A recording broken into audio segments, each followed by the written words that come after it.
Hey, movie fans, and welcome back to another episode of the Uncharted Media Podcast. This is episode number 26. Now, Josh is having some technical issues on his end. He says something about something breaking, but thankfully, I have a great backup plan on a buddy of mine that's been wanting to come on the show for a while. Joe, how you doing tonight, man? I'm doing good. How about you? I'm really excited. There's plenty of news to talk about. We got one real big piece of news that's dominating the headlines. Marvel has officially acquired Fox. The deal has finally gone through. This thing has been in development for so long. I remember talking to you about this almost a year and a half ago. Practically. Yeah, I think it was, we first started hearing rumors like November, December, that this may actually happen. Man, legal jargon takes forever, I guess. He does. So when this first came out, what's like now that it's officially happened? I know we've talked about this before off mic, but what do you hope comes out of this Fox Marvel merger deal? Most definitely a decent, hopefully a great Fantastic Four movie because we needed one for so long. Do you want Fantastic Four first or X-Men first? I'm fine with either or because of the fact that we've had X-Men movies. Like I'm okay, like waiting, like taking a small break in between. But we're gonna have Dark Phoenix soon, so we're probably not gonna get like too much of a break anytime soon. Yeah, I'm with you there. I want Fantastic Four before X-Men, primarily because X-Men has had some successful movies. Fantastic Four, really, every single time it's failed. What would you want from a Fantastic Four movie? An MCU Fantastic Four movie? I mean, definitely the type where the heroes are already, heroes, but of course flashbacks to origin, because I'm pretty sure a lot of people by now know their origin in terms of like, they got hit by some radiation. Here they are. They're just a superhero family. Some of them, Ben Grimm always, still adjusting to the fact that he's a monster. But of course, Reed Richards doing his science thing and all that. That's just my viewpoint. I mean, for a villain, however, I wouldn't be against it if they put Doctor Doom, but I wouldn't mind not seeing him as the first villain. Yeah, I agree. I don't put Doctor Doom in the very first movie because he's the big bad, not just of Fantastic Four, but almost like all the MCU. He's one of the big bads, so I think you build up to him. I think you have an easy avenue with Captain Marvel already introducing the Skrulls, who are also a big Fantastic Four villain. That's your back door right there. Yeah, they could bring in the Super Skrull since, they already dubbed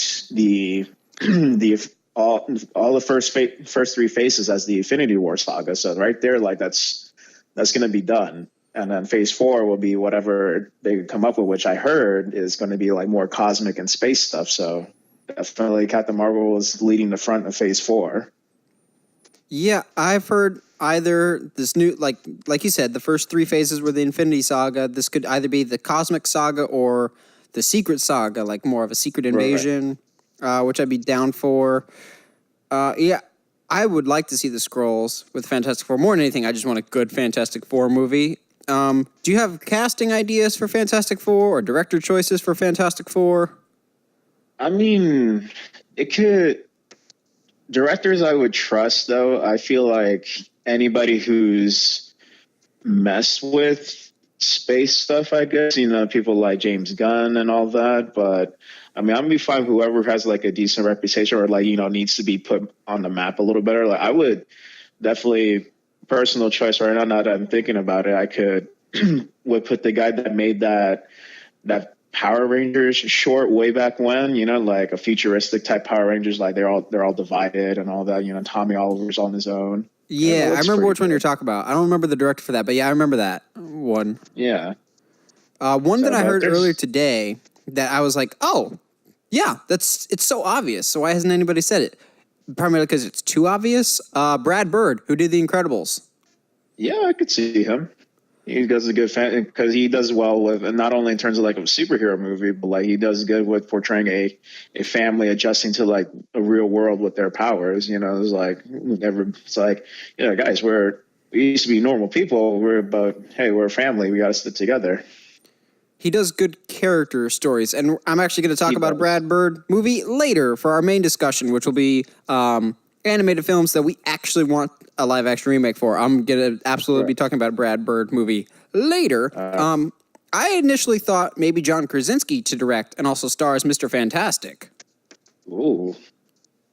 And have Emily Blunt as the Invisible Woman. Let's see. Well, I mean, I haven't thought about all the actors so far. Just like you right now with Mr. Fantastic and Invisible Woman. In terms of in terms of the look, like, because I don't always like go for performance half the time. Like, of course, I want a good performance, but like in terms of like capturing the look in a way, I wouldn't mind the guy who plays Poe Dameron in the Star Wars movies now. He could be, in terms of the look, like his hair could like definitely pull off the Reed Richards style if it could. What about him for Doctor Doom? Dr. Doom would be good too, you know. But I don't see him too really much. Thought about him in the MCU, but I want Oscar Isaac now in the MCU. I'm down for that suggestion.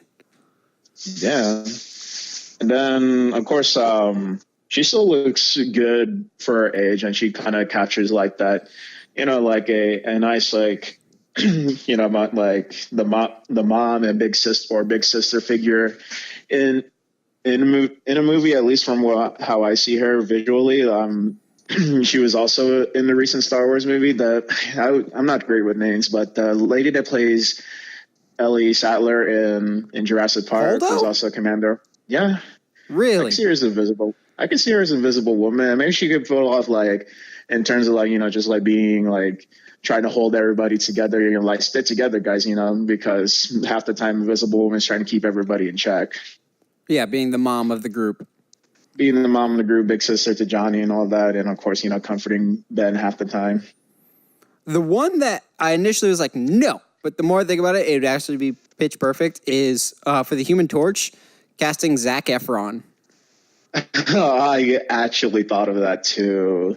I was like, he's exactly like the stereotypical, like people that don't follow Zac Efron that closely, the stereotypical thought with Zac Efron is everything Johnny Storm is. People are just like, he's just the attractive guy that all the ladies like. That is exactly Human Torch. Exactly. I mean, despite his age right now, like he's already in like early 30s right now by now, right? Or at least late 20s. So like, even despite that, like he sometimes has like a little stubble or beard. Like once he's like has a clean shave, he has that baby face. So he'll definitely like be like look more like a little brother to Susan Storm and all that. Of course, like being the hyperactive guy around the group. So, but also that's just me. Thinking in terms of crossover, Spider-Man teams up with Human Torch a lot. I would love to see Tom Holland interact with Zac Efron. I think that would be just great. I mean, now definitely with the Fox merger, Deadpool, I hope Deadpool makes a reference to Chris Evans being the Human Torch. He meets Captain America and says, "Hey, Johnny," and Cap's like, "What? My name's Steve." Oh man, I would love that.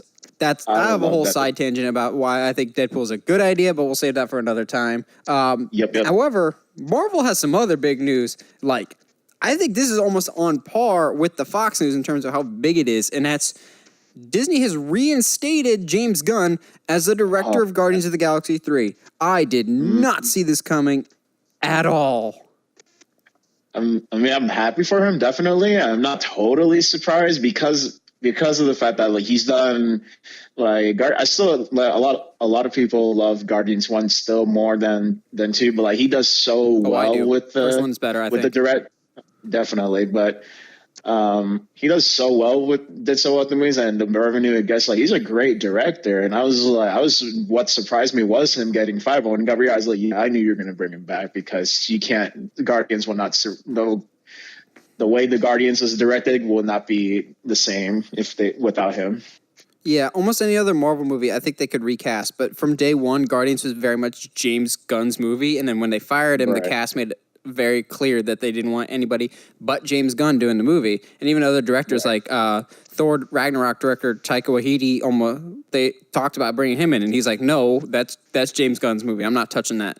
So it's nice to see Disney kind of backpedal and be like, okay, we acted too abruptly. We acted too brash. That this is on us. James, come back. Right. But not only is he coming back, he's still staying on to direct The Suicide Squad. So he's going to be one of the first directors, if not the first director, to direct both a DC movie and a Marvel movie. Oh yeah, I gotta like I respect the fact that he's staying committed to his project, and especially since yeah, I mean he did say he's contracted to it, so he kind of has to do it. But at the same time, I respect for him like he like not trying to back out of it. It's like let me put a different person. No, he's staying with it, and I'm happy that he's gonna do that first since he started it, and then we'll go back to Guardians 3. Yeah, as much as fans like to try and hype up that there's some big rivalry between Marvel and DC, I think they're smart enough to put business first, and they, as a company, they both, I think, want the other to succeed because they know ultimately it only helps them.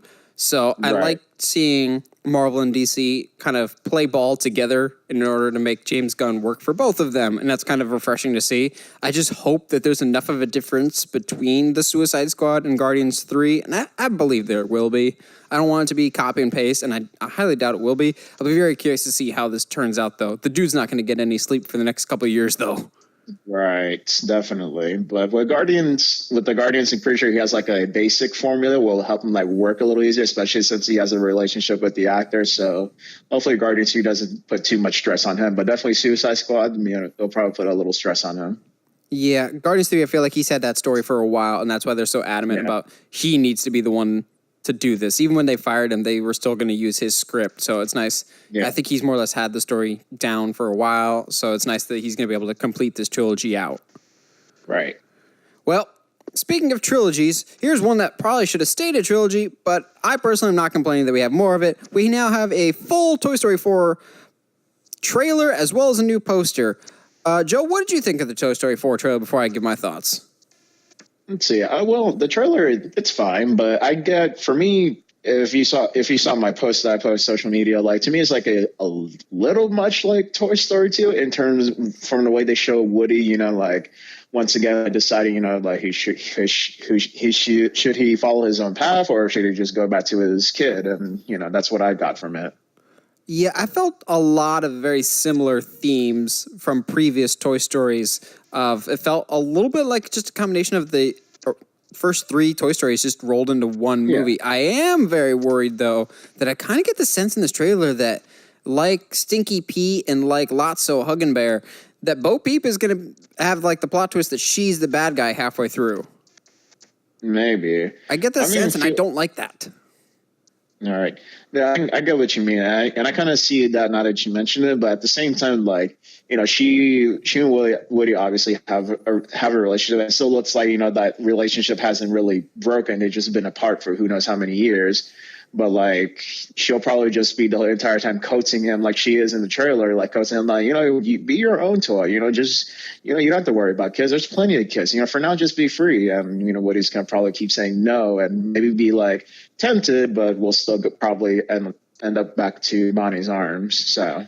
See, I don't think he ends up with Bonnie at the end. I think, for lack of a better term, this is the final Toy Story. I know we said that about the last one, and probably the last one should have been because of how perfectly it ended.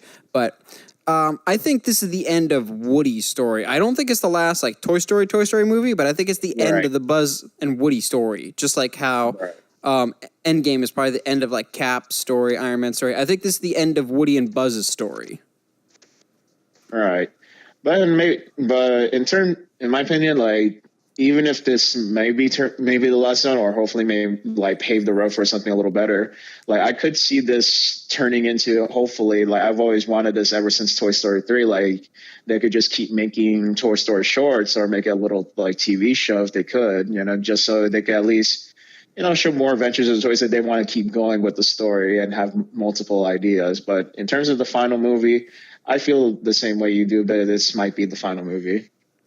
I think one of my issues with this trailer is it felt too much like those shorts that you'd mentioned. It feels very much like those animated shorts that air on TV. Right. It felt more like that than an actual Toy Story movie, and I don't know why that was, but it just didn't feel like the previous Toy Story movies. With the Toy Story, like Pixar has always had a history, always has a Pixar short, and that's what a lot of people like don't really appreciate too much is like, there's so many great animators and they do so many shorts. Like that's pretty much what I see them as, like just playing with new ideas minus, their movies. But like when it comes to like like what you said, now that you mentioned, I do see it as like another Pixar short, except it's just going to be longer, you know? Yeah, I guess we'll have to see. Every time I doubt Toy Story, they end up doing something great. Like, I didn't think Toy Story 3 was going to be good, and then it ended up being fantastic. So I've been proven wrong before, so we'll see. All right. None. So this one, I have mixed feelings about. We have a trailer for Stranger Things Season 3.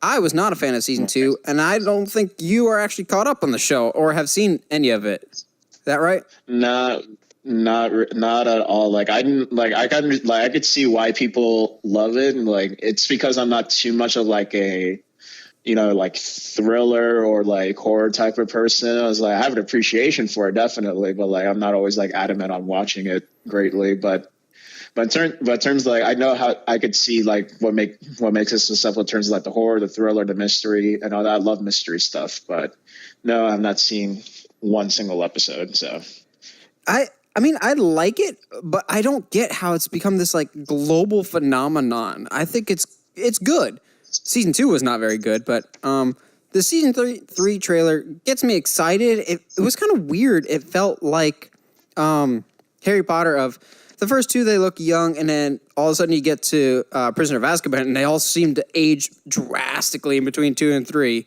And that felt the same way for this. Of like all of a sudden they feel so much older, and the tone feels so much different. And I don't know. I'm on the fence about that as a whole. Right. I mean, it's because a lot of people love. I mean, when it comes to like movies like Harry Potter and all that, like, of course, you want to, because they go to a school, of course, they have to grow up. When it comes to like a show where like they don't really focus on like school and all that, and you're seeing the characters grow, is like, well, I mean, it's not bad. I mean, they have to grow up eventually. It's just that should they keep the same actors, or should they put it, new actors in a different town, or et cetera, or just like build a new universe that connects to it, how like they're doing with kind of sort of Riverdale and, the Chilling Adventures of Sabrina. They eventually will have a crossover like in the comics, but that's just me. Yeah, we'll see how season 3 is. So long as we don't get another Demogorgon, I think I'll enjoy it greatly. Now, this, I think, is probably the most interesting piece of news all week, and it's kind of a weird piece of news. So the next Wonder Woman movie, Wonder Woman 1984, Patty Jenkins, it wasn't Patty Jenkins, someone involved with the production of the film, I forget who, has come out and said that while it's got the original cast and everything, this is not a sequel to Wonder Woman. What? So I feel like from what I can understand from like it's not a sequel, but it's a prequel. Like I guess how it's set in 1984.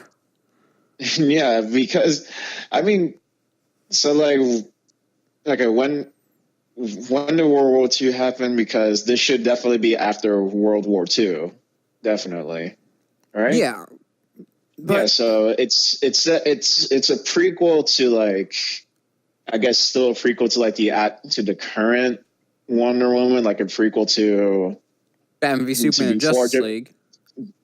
All that. I guess that's what I'm trying to understand. If it's set in that time period, so I'm like, okay, I guess that's the only reason it could be if it's a prequel before then, but still after the whole World War II stuff. Because I mean, if what would throw me off if Chris Pine was in it, I'm like, okay, when is this? What happened within war afterwards? Like, yeah, but the fact that he's in it, I'm just kind of curious how they're gonna bring him back. But it's like, just because your movie doesn't take place immediately after the movie doesn't mean it's not a sequel. It's still a sequel to me. Just because it's set like 40 years later, It's still a sequel, no matter what you want to call it. It's just weird that they're phrasing it as such.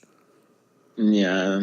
So, well, I mean, with Chris Pine, since if it's going to be definitely after World War II, I guess we're probably going to see like just a flashback during their time during the war, as well as maybe that, spoiler alert for this movie, like, that moment where like they were alone one night and then it just transitions immediately to the next morning. I'm like, what did they do? Did they do whatever? Or was it, like a conversation that they had, like a deep conversation?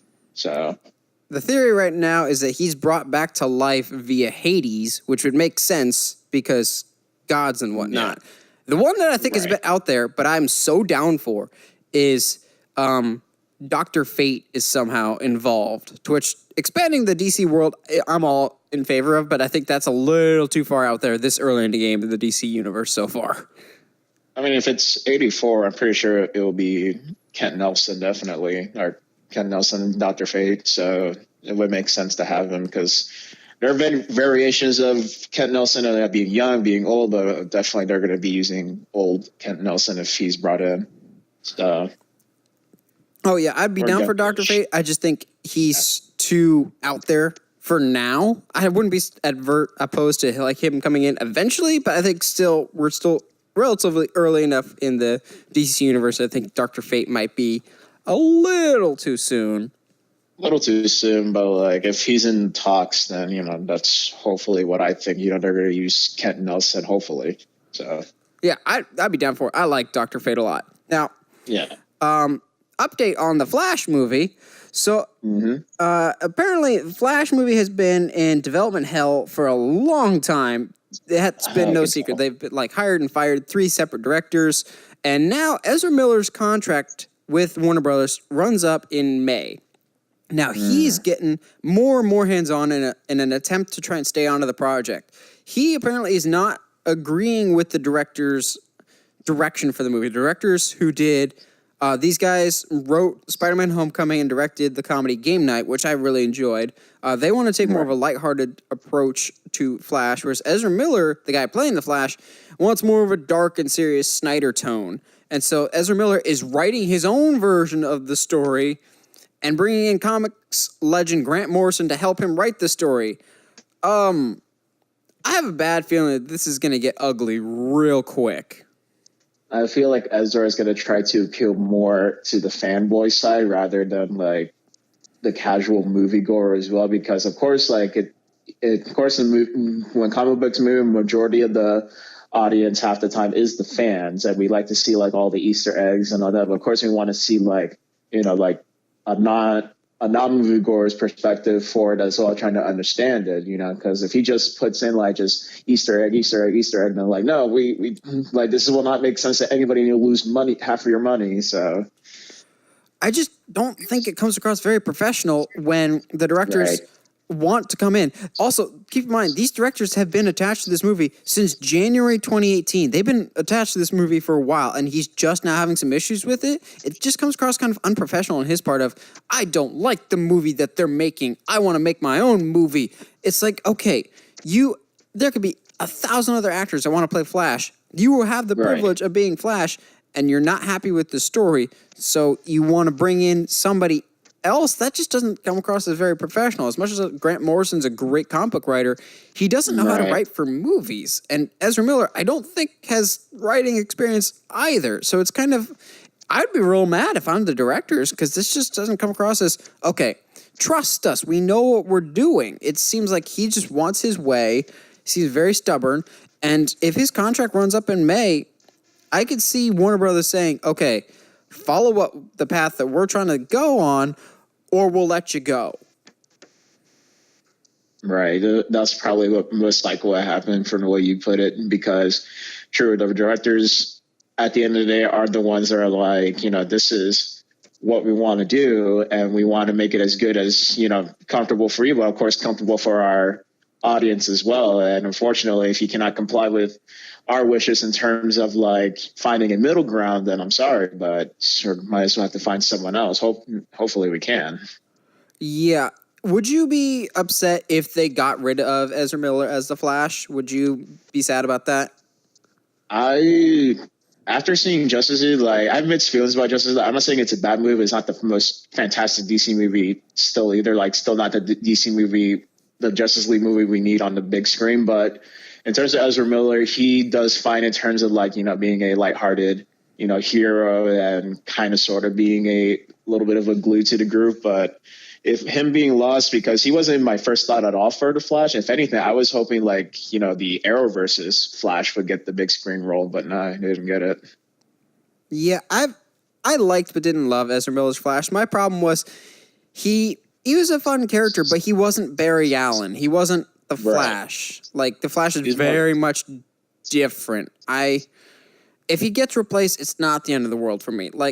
Ben Affleck's Right. Batman. I really liked Ben Affleck's Batman, but I wasn't heartbroken because I could see the writing on the wall that he was leaving. The same thing here with Ezra Miller. Right. I think he's gone. I think they're replacing him, and I don't think it's a huge loss. They'll get an actor that wants to be there, that wants to work with the directors, and I know it's a minor nitpick, but can we please get a blonde actor this time?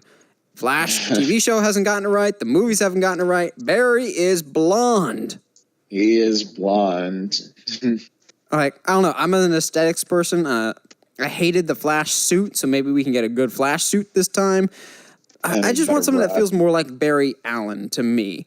And he's not irreplaceable. I can absolutely see them recasting him, which is sad because you could tell he has such enthusiasm and passion, and I don't want to take anything away from him in that department.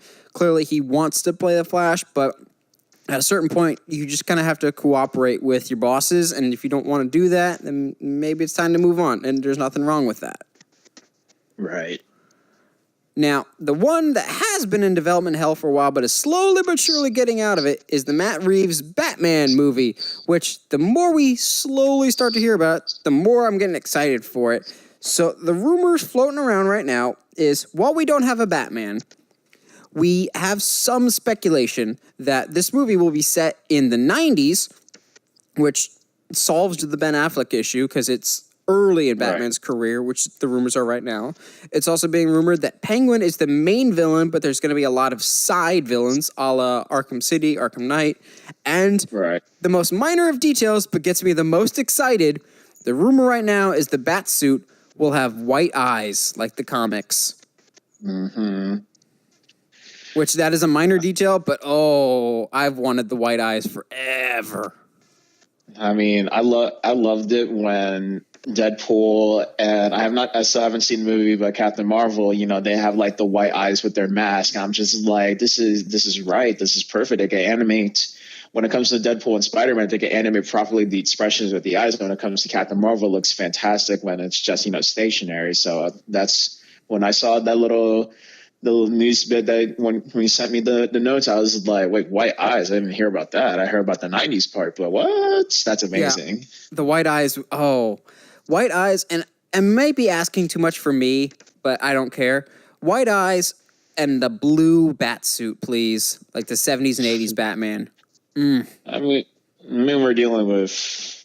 Well, I mean, I'm not saying like the 70s suit has to be like the movie has to be set in the 70s, but like I wouldn't mind seeing 70s suit Batman, or at least like seeing it in a glass case, because we know Batman has multiple suits throughout the years. So yeah, have we ever seen the blue one even in the background in anywhere? No, because I don't think none of the Batman have had multiple suits. Not even Christian Bale only had multiple suits, but he always got rid of the last one and just keeps one in his case. But none of them, they just open up the case and there's the suit, the current suit. There's no line of suits anywhere, not even scuba suit or the robotic suit in the background. So yeah, I always like seeing that in the comics or in the animated stuff, of seeing the line of suits. Even if he doesn't wear it in the movie, I would just like to see him wear the blue suit just once. Honestly, in my perfect world, you just do a live-action version of Batman animated series suit, white eyes and all.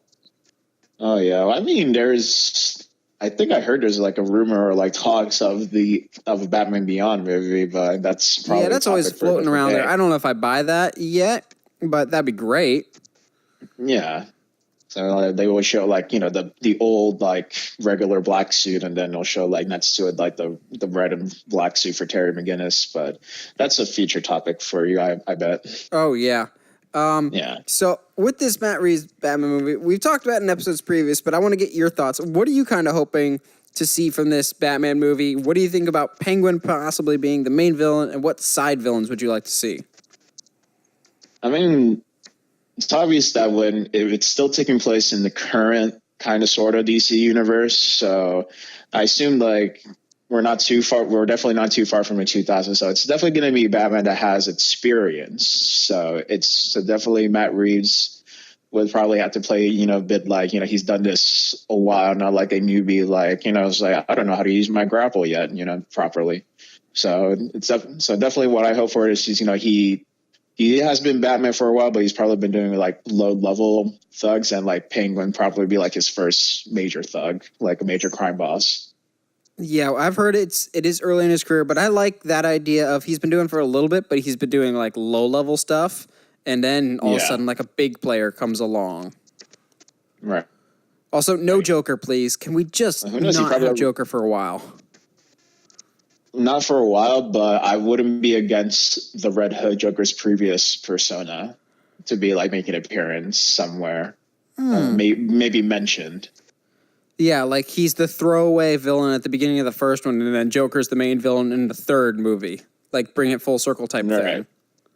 Yeah, definitely. Like for the fans, like definitely that would be like a great Easter egg instead of just like, of course, the current Red Hood Jason. I have no problems with Jason Todd's Red Hood, but like I would like that little like Easter egg because not many people knew that Joker was the Red Hood previously that much, and then for the regular audience members, is like Red Hood, who is that? They look at it, they think it's Jason Todd. I was like, no, it's not Jason Todd.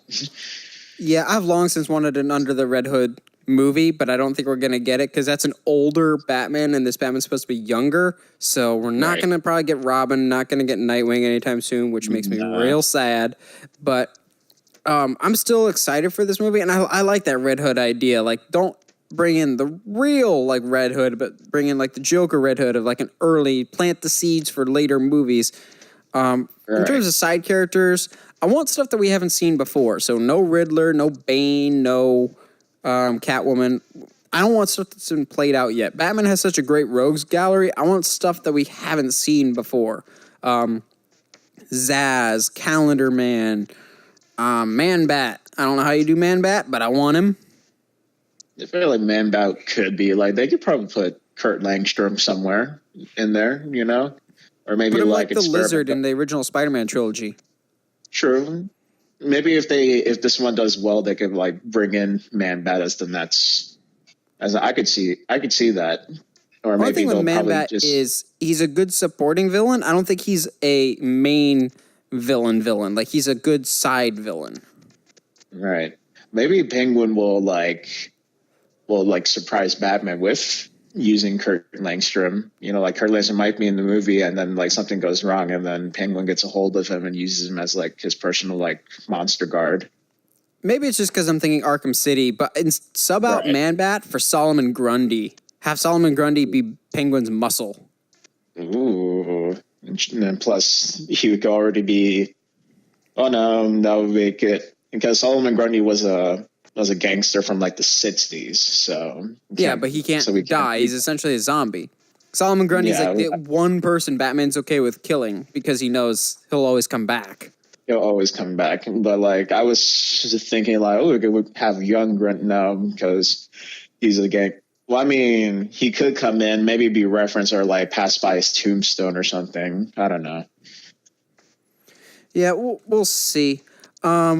We now also have some progress being made on the Black Widow movie, which has also been rumored forever. Now, I don't think this actress will be playing the lead role. I think that's still going to end up being Scarlett Johansson, but we now have other casting news, which kind of, to me, implies progress. So Florence Pugh, I believe that's how you pronounce her name, she most recently was in the movie Fighting With My Family, which I really enjoyed that movie. That movie was great. She's been cast in the movie. I don't know as what, but we have other castings, and that to me implies progress. So this thing might actually happen now. All right. So they're definitely good. I feel from what they're talking about, the Widow movie is going to happen. They just, don't know they're still just like figuring out who's going to be in it, what exactly the story may be. And from what I heard is that she was actually casted the initial idea to be the Black Widow instead of Scarlett Johansson. So, and she doesn't look she looks a teeny bit like Scarlett, just a teeny bit. She does look like a young Scarlett, which right. I don't know if I necessarily want a young one. I do still want Scarlett Johansson's Black Widow, but right. I'd be okay with like a multiple timeline of like present day Black Widow and previous Black Widow, like in sync type of storyline. All right. From what I heard from the progress is that it's probably going to be set in the current time or like before or sometime before Avengers, where like we're exploring a little bit of Black Widow's past a bit more, like with Scarlett Johansson still leading as Black Widow, but she's already like, working for Shield and all that. So I feel like Florence Pugh is either this is from a different theorist, like proclaims that she might be Black Widow's younger sister, or it could Well, be we know it's not daughter. or it could be anti Black Widow, the other agents from the Red Room. So if nothing else, I'm excited because I think Florence Pugh is a really great actress. She was great as Paige in Fighting with My Family, and I would like to see more of what she can do in a movie. And I'm excited to see a Black Widow movie finally happen. I still think that probably should have been Marvel's first female-led superhero movie and not Captain Marvel, just because Black Widow already had that established reputation with the fans. Right. And this movie's kind of taken too long to make, I think. They've been dragging their feet with this, but nice to see they're finally making it. Yeah, definitely. I mean, in my opinion, when it comes to like movies that explores like a specific race or like a specific gender, like it's a little tricky sometimes, not all the time. It depends like what the story has to be, where like where it represents, the gender or the culture or, the race overall, because like I know from reviews up to this point in terms of money for many people, like Captain Marvel is a great movie. And yet there's a group where like they didn't like the movie a lot because like it screams feminism to a lot of people, and a lot of people that turns a lot of people off half the time. Yeah, those are petty small people. I didn't like the movie primarily just because I thought it was a narrative mess. But I can get why people like it, and I will always respect the people that do like it. If you like it, hey, that's awesome. Little girls will forever look up to Captain Marvel now, and that's fantastic. I didn't like the movie that much. I thought it was kind of weak, but I'm not going to look down on somebody that did like it.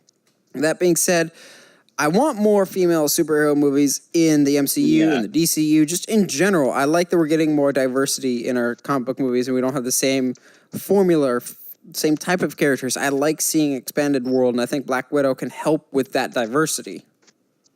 Right, and so that's which leads me to probably think that maybe Captain Marvel is like the MCU's way of getting their feet wet when it comes to like a solo female hero movie, since it's going to be, like how to properly represent girl power, but also, like be, fun fantastic for everyone. So. But the inner DC fan in me goes, if you want good female girl power, look at Wonder Woman first. Exactly. Like Wonder Woman did right in terms of like not about like showing like great, like girl power and all that, but like, it's fun. It's great for everyone. It gives a good message to everyone in terms of like, love your fellow person and they'll love you back and all that jazz. Yeah. I don't really know how to segue love your fellow neighbor into Google, but Google now has stuff.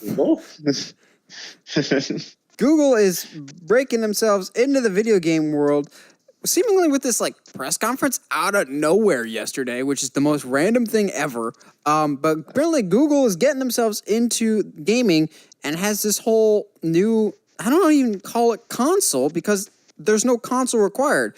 The Google Stadia, I think, is what it's called. I'm sure I'm forgetting what it's called, but essentially it's Google's foray into games, and essentially what it'll be is a completely console-less game of you could play it on your phone, your tablet, your TV, anywhere that you can get a Chrome connection, you can play a video game on over the internet. You don't have to download games anymore. You can just stream them.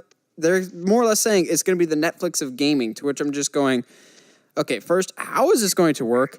2, can it work? And 3, how can I sign up?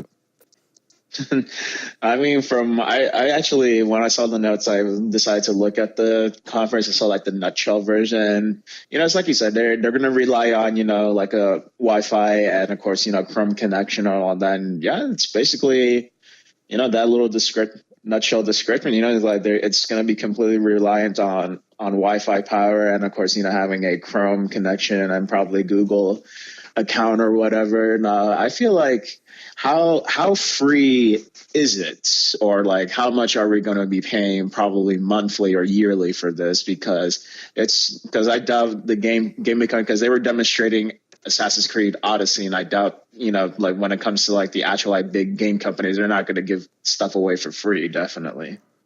Yeah, obviously not. But no matter how much they charge, it has to be a cheaper solution than buying a $400 to $500 system, buying a new $60 game every time.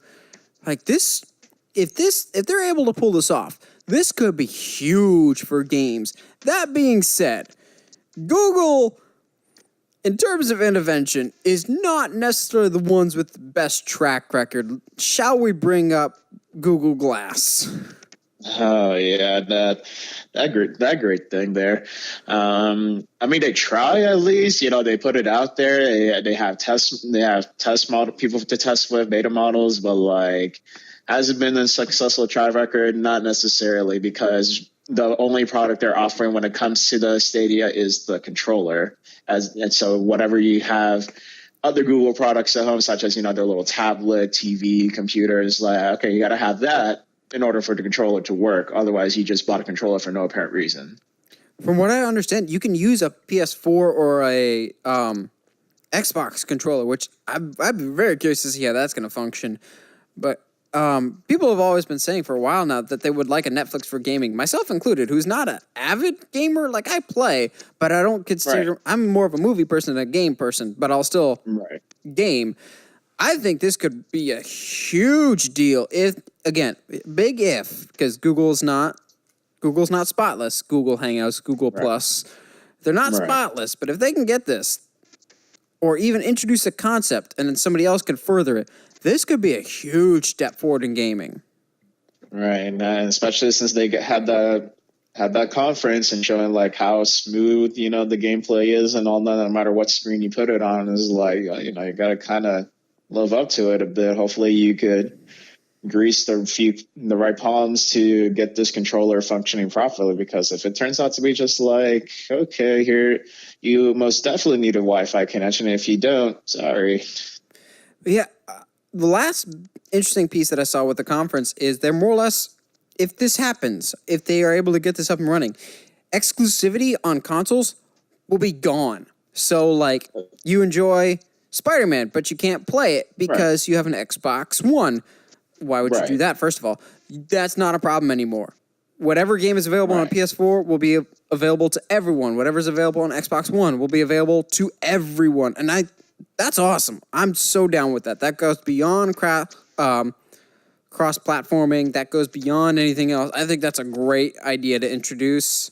The co-op sounds fantastic. If this works, that's a big if.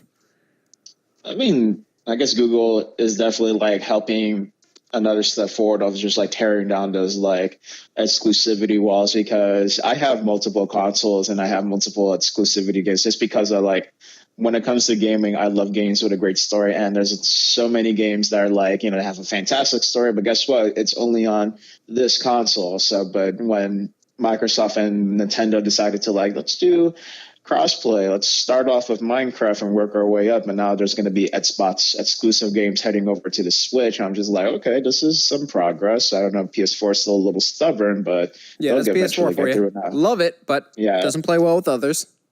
Yeah, but Stadia, is definitely taking the net, said like, guys, come on, we're offering all the games, and you guys are just going to be like, come on, just do it, just full on cross platforming, and that's it.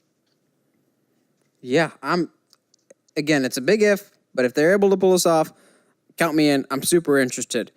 Now, last week, we had an Aladdin trailer. I was not a fan. Joe, what do you think about that Aladdin trailer? It gave me, when it comes to the Aladdin live action, I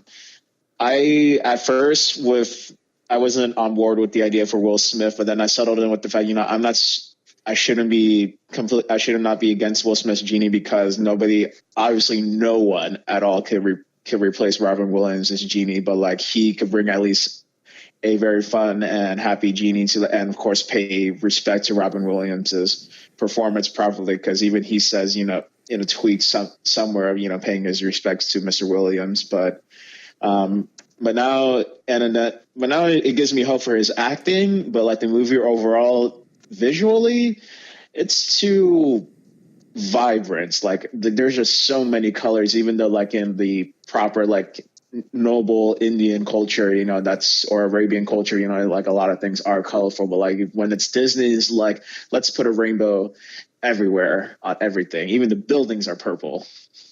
Yeah, I completely agree. It wasn't nearly like dusty and worn enough. I bring Right. that up because it obviously is an live action adaptation of a beloved animated movie, and Disney seems to be doing that a lot lately. They're just like, any movie from the Disney Renaissance, we're gonna remake it.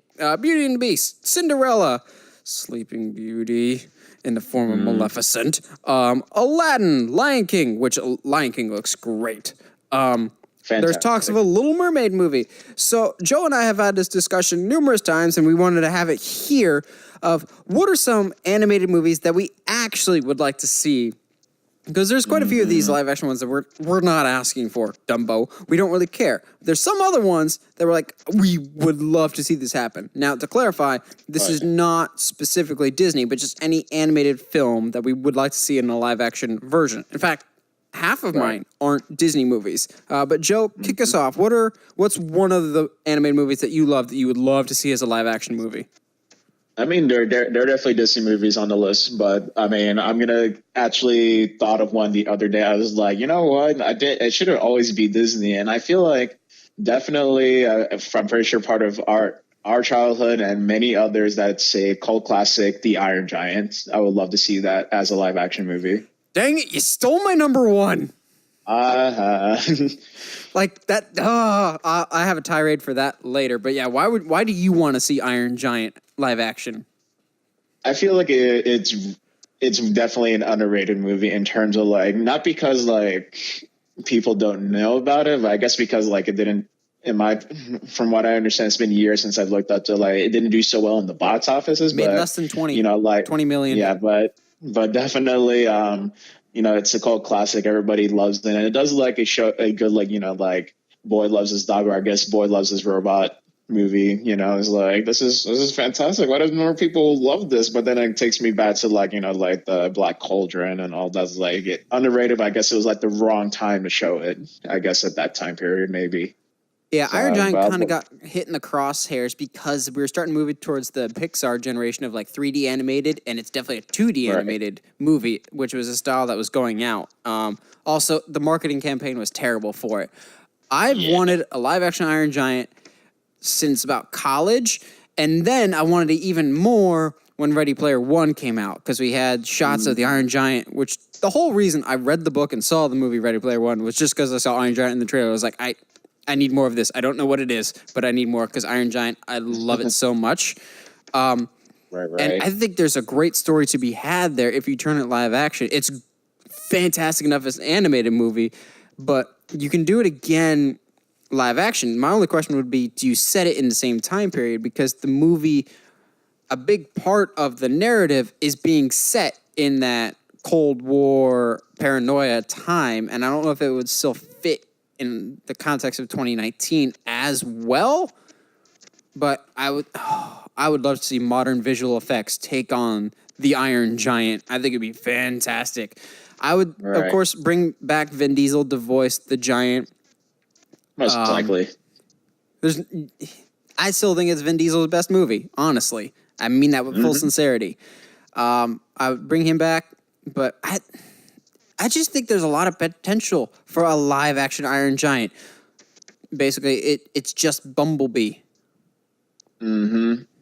And that did pretty well. Just swap out the names. It's Iron Giant. Basically, yeah. I'm fine with that. Another one that I was thinking, because you stole my top pick with Iron Giant, dang it.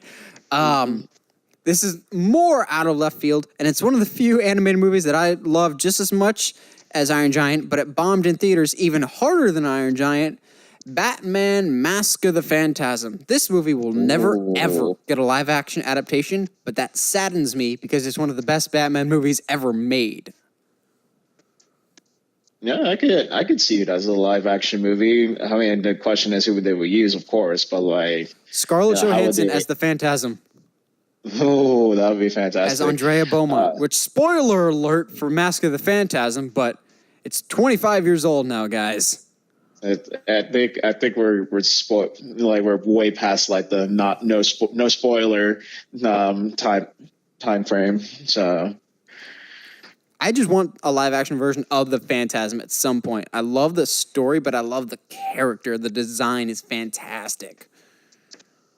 and the developers definitely love it too, to the point where she had a brief cameo in Justice League Unlimited, where they were like going over like how is Terry McGinnis, the Batman that he is. I'm like, why they brought her back, and that's it. Mm-hmm. And they also had, I think, a couple different comic arcs in Batman Beyond the comics of bringing back the Phantasm. Fantastic Right. design, fantastic story. One of the few like true Batman mysteries, which I feel like we don't go into that aspect of Batman enough, is the mystery aspect, and that's one of my favorite aspects because he is the world's greatest detective. Right. And that was one of the like actual true detective stories that I would love to see in a live action form. Like, you don't have to adapt it 100%, but please, can we get a live action version of Mask of the Phantasm? Even though it's not going to happen. Right. I mean, we'll hopefully maybe one day, hopefully a remake in terms of like maybe CG. Who knows? Like CG is starting to like slowly take over the world, and with certain reasons that they're making the first Pokemon movie in CG. So I'm just like, And it looks good, actually. It does look good. I'm not saying it's bad. It's just that, it's like maybe there's some hope there. Like the fact that they're like suddenly decided like, hey, let's bring out the first Pokemon movie. What other hope is there? Yeah. What other ones do you have besides Iron Giant that you're like, I would love to see this as a live action movie? I thought about this the other day too. I was thinking about Monster House. That I could see the Stranger Things people working on a movie like that. I have never thought about that until you said that, and I will accept nothing else besides a live action Monster House with the Stranger Things kids. Bless you for bringing up this suggestion. All right, it couldn't be necessarily all the kids, but definitely like the writers of the show and maybe the director. Who knows? Dustin is the one kid, and then the kid with the cape. What is his name? The kid that was also in It. Have him be the main character. Oh yeah, I would love a Monster House live action, dude. That would be fantastic. Like they barely have to work with a huge set, and because everything happens from across the street and takes place inside one house. So like it will be a really easy movie in terms of like, location. It's just like how would they write it and to make it into like once again into a 2 hour or an hour 45-minute movie, because I think the movie was that long, the cartoon version. So yeah, it wasn't super long. I hadn't even thought of that about that. But I would love to see that. That would be great. Yeah. I saw Monster House for the first time last year around Halloween time, and I really enjoy it. I was pleasantly surprised by it. It's one of those hidden movies. I really like hidden movies like that. It's just like, it's not as bad as I thought it was gonna be. Because like when it comes to nowadays with me, is like animation is like, does the animation look good? And then then I watched it, I was like, no, this animation is fantastic. And it's like, what was I complaining about? Yeah, it did take me a little bit to warm up to the animation of Monster House, but once I got into it, the writing really hooked me in, the characters brought me in. I really enjoyed it quite a bit, and I would not complain at all if they did a live-action remake of it. Maybe have Spielberg direct it, or the guy that did Night at the Museum. Yeah. No, I think Spielberg would be a better idea. I feel like if he was in charge, he'll probably make it like, hopefully not Super 8 style with like supernatural powers, but like definitely like in terms like visually, it'll look great. Yeah, I'd be down for that. I have another one that you and I have discussed at length, more so than anything else, just trying to cast the darn thing, even though deep down we know it'll never happen. A live-action version of Disney's Atlantis: The Lost Empire. Oh my God! And we recently talked about like this like fan cast list with like James Franco as Milo and all that. I'm like, okay, I could see this, And then the question is like, man, how when it comes to Atlantis and Treasure Planet, like they didn't do so well in the box office, but is because like it was the wrong time to show them for the sci-fi world. There's this whole interesting backstory with both Atlantis and Treasure Planet of internally, Disney didn't care if these movies did well. That's why they didn't put a whole lot of money into the marketing, and why they flopped because they didn't have a great marketing is because it was during that time that they were moving more towards digital animation, and those are hand-drawn stuff. And so they weren't really pushing the hand-drawn stuff as much, and they kind of self-sabotaged their own movies with these, even though both of them are great, and both of them are ones that I want for live-action ones. I was going to bring up Treasure Planet later, and I will once we're done with talking about Atlantis. But yeah, we've talked at length about casting Atlantis, because there's certain people that people have brought up that I'm like, oh, yes, like the Doctor could be Terry Crews, Danny DeVito could be Mole, and all of them sound great. But from a storytelling perspective, I think Atlantis would probably work better as a live-action movie. I liked it as an animated one, but some of the visuals and the concepts I think could be fantastic in a live-action setting that would work even better. Right. But I feel like it could be like remake. It could be just a complete remake, just how that they're doing Lion King, just like from scene 1 to the final scene, exactly the same, just like live action version. Let's see how that goes. I'm not saying it has to be, but like it would be nice to at least like if they want to test the waters with if they could do it, because it's going to be, in terms of visuals, I feel like there is going to be probably slightly big. I would give the project for Atlantis, I'll give it to someone like James Cameron, who captures like a big hidden world type-esque world with Avatar. So that's a great pairing. I don't know if Disney has a pretty good relationship with James Cameron because of Pandora, the World of Avatar over at Disney World. But he's going to be preoccupied with the next like 5 not Avengers. That would be a very different movie. James Cameron's Avatar sequels for the next 3 decades or so. So I don't know if he's taking any other like directorial side projects, but I really like that idea. James Cameron doing Atlantis. It'll never happen, but I'd be okay with that. I wouldn't mind it. And then you spoiled it earlier. Why would you like to see a Treasure Planet movie? I would like to see a Treasure Planet movie just because, like people are familiar with the whole pirates after treasure thing, but always so far these recent years has like always been in the water. And of course, like the story of Treasure Isle, that's what it's based off of. But like, people, I would like to see, like this, space, like legitimate, like space pirate deal in live action. Because I really do like pirate stuff a lot, which leads me to like loving, it's not fantastic for a lot of people, but I'm a fan of the Pirates series just because, even though it's based off of just this little dark water ride, but it's fun. I just want to see it. It's a bit hit or miss for me, but when it hits, it really hits. I want more swashbuckling adventures. I think for me, that's one of the main reasons why I loved Aquaman so much. It had that kind of the Mummy / Treasure Island type of quest type movie. I like quest and adventure / swashbuckling movies, and I totally get that from Treasure Planet, but also it was unique enough in its storytelling of Treasure Island in space. It sounds goofy, basically, but the visual style works so well, and I think it would translate even better to a live action setting.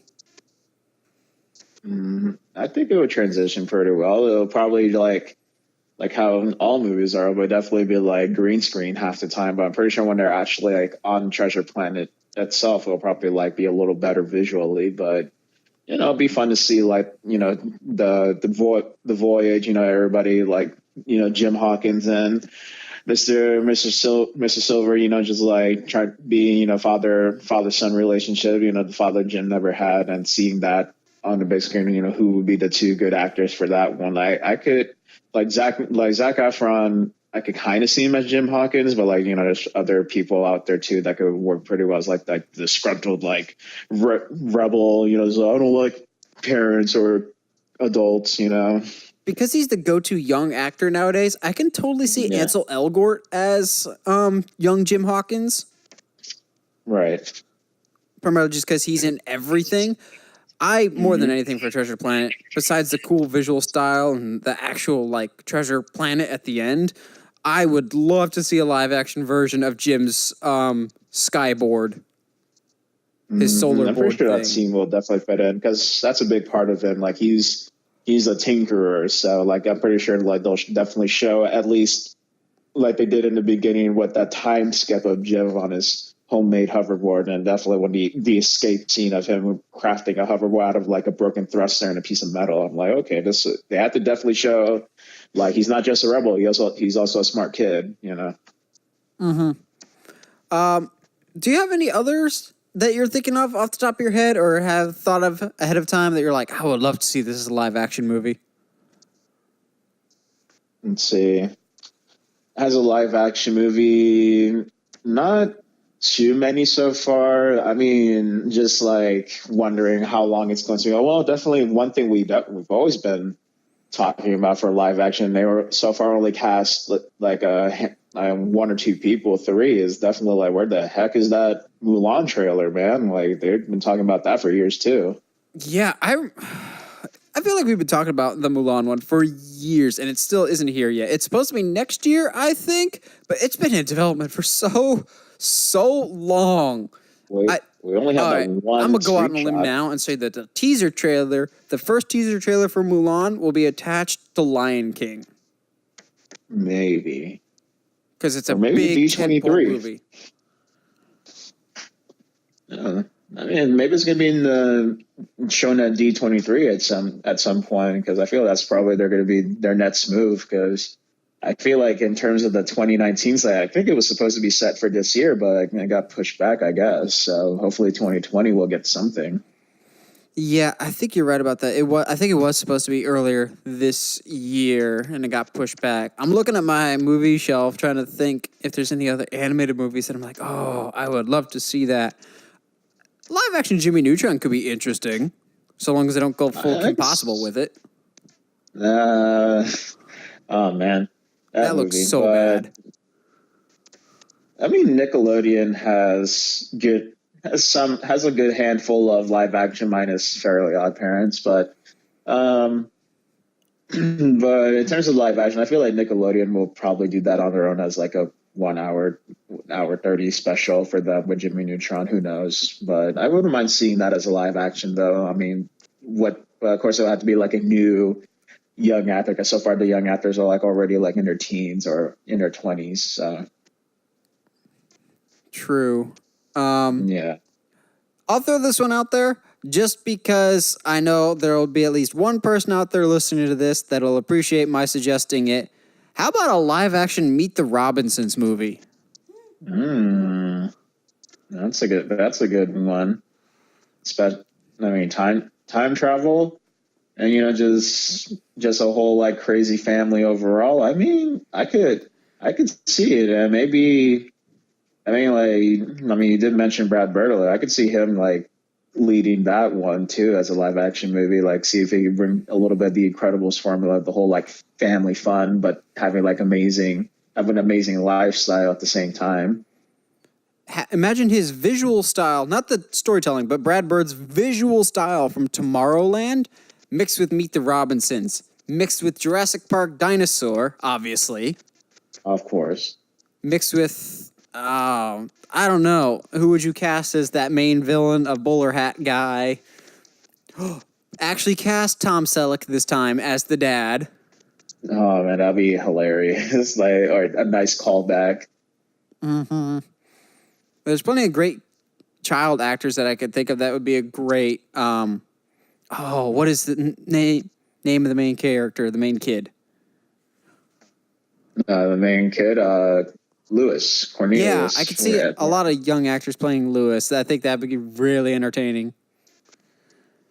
Right, that's one that didn't really get the the attention it deserved when it came out, and has a loyal cult following now, but like Treasure Planet or Atlantis could be better served with a redo in live action form.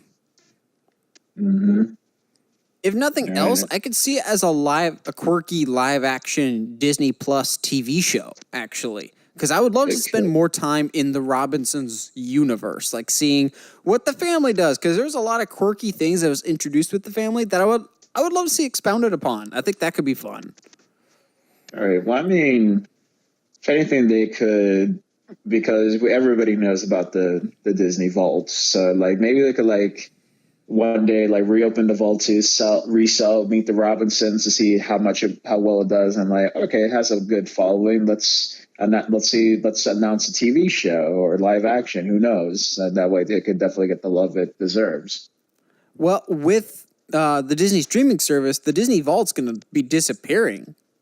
Well, I mean, not disappearing, but like I feel like they said like we talked about this a lot. Art isn't going to be the entire vault, because so far they definitely confirmed like we're definitely throwing our animated movies out there, but well then probably not Song of the South. Yeah, I mean, I'm pretty sure there's some live action stuff. Like of course, Song of the South won't be definitely. I don't know if it'll be. Yeah, let's there, not like, do a remake of that one. Not a remake, but like like will it be in the library? Will Black Cauldron be like as if Black Cauldron is a movie they want to forget about too because it didn't do so well. It almost bankrupted them, actually. It bankrupted them definitely because of the fact they had like a directorial change, and the director's like, I want this, and it's like, no, don't do this. It's going to cost us more money to redo because the animation is expensive nowadays. Yeah, a Black Cauldron could be interesting. I don't know if there's that many people clamoring for it, but maybe you can get it right this time. I mean, they could bring it. They could bring it back in. Probably, hopefully, like it'll be at the right time for the right because for Black Cauldron at the time it was supposed to be like coming out during the age where like Dungeons and Dragons and Warcraft was a thing, basically like for all the nerds, but they waited a little too long because they had to do like rewrites and reanimation. I'm like, okay. Yeah, it's not one that Disney's particularly proud of nowadays. You got any more before we take it home? Not much from the top of my head right now. Probably in the future, or maybe like during if I end up hanging out, like just giving my 2 cents while off mic about Aladdin and all that. But other than that, I got nothing from the top of my head. I feel like we compiled a pretty good list today. Aladdin, not Aladdin. I don't want that as live action, but we're getting it anyway. Atlantis, Treasure Planet, Iron Giant, Meet the Robinsons, Monster House. I would be down for any one of these. Do I think any of them are actually going to happen? Probably not, but it's still fun to dream. Well, what do you guys think? Let us know in the comments below. And as always, if you like what you hear and you want to hear more, subscribe to us on whatever audio channel you might be listening to us on, whether that be Google Play, iTunes, YouTube, etc. Feel free to subscribe. And as always, stay sharp, movie guys and gals.